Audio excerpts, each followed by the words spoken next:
Hello, everybody. This is Gregory with 5-Minute Catholic Apologetics, where 5 minutes of your time may get you to the divine. Today, we're going to go back and talk about art history with Nicolas Poussin. Now, before I begin, let's start with a prayer. In nomine Patris et Filii et Spiritui Sancti. Amen. Gloria Patri et Filio et Spiritui Sancto, secut erat in principio et nunc et semper et secula seculorum. Amen.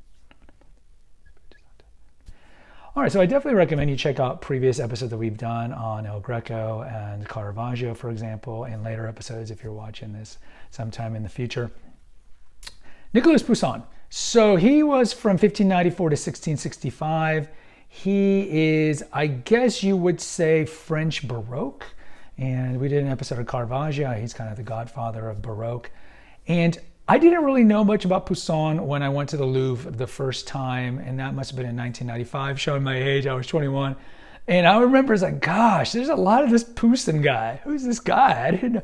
Because even then I loved art. I was big into art. But I was like, I don't know anything about this guy like that. It felt like the Louvre had an entire wing for Nicolas Poussin.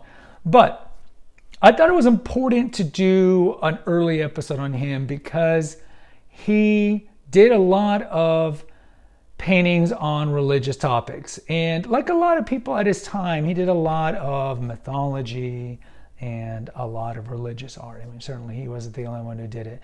But I wanted to pick Poussin because he was French. And I don't think we've had a French painter. You know, we've had non-French painter. I mean, we did have Bouguereau, so I guess this is France number 2. But let's get to his main painting. So just so you know, he was French, but he spent most of his life in Rome. For a little while, he was a court painter for Louis XIII. Of course, he was the father of Louis XIV.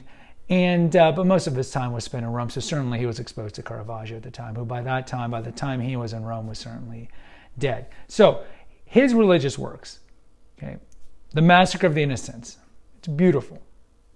It's beautiful. Now, when I look at Poussin, he reminds me of one of my favorite painters, if not probably my favorite painter of all time. And he doesn't really do a lot of religious art, who is Jacques-Louis David, who was a big painter of the French Revolution, the Oath of the Herati, Death of Murat, Coronation of Napoleon.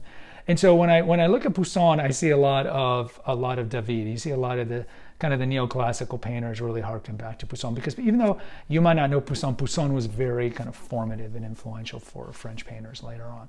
So he had this one. He also had the Judgment of Solomon.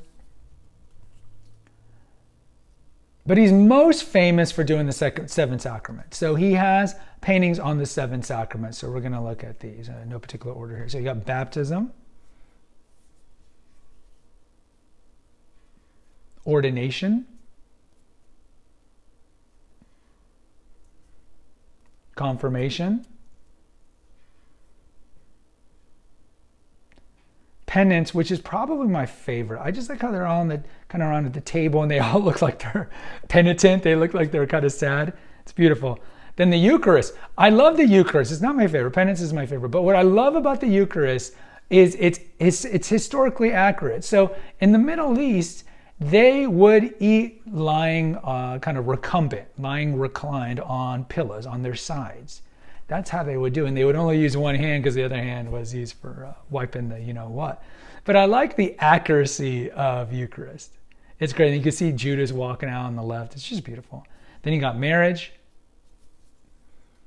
And then you got the unction, the last rites, which is kind of course, I guess the sad one, but in some ways is the happiest one. So these are probably his most famous religious paintings. If you ever go to the Louvre, definitely check out Nicolas Poussin. He was very, very influential to later French painters. And again, you know, with art, some of it is just taste. And I understand the large majority of Americans who like art, which isn't a lot because we don't really teach the fine arts anymore. You know, most typical Americans couldn't tell you anything about opera or classical music or classical theater. But those who do like art, typically like, you know, the 20th century, everyone from Impressionism, 1870 to the kind of modern day. And most people don't really know a lot about what I would tell you is the better art, which of course is religious art, because this is how we used to teach. This is why stained glasses were so important as well. It's because we would teach children and illiterate people about the Bible or about Jesus through paintings. And so I think it would behoove the world if we went back to having traditional religious art, which we know we're never going to do. So check out Nicolas Poussin. Go check out his works on the internet. Guys, post in the comments. Let me know what you think of his work. Let me know if there's a future painter you would love me to do. Hit the notification, subscribe, and share button. Share with like-minded people. Until next time, take care. God bless and pray.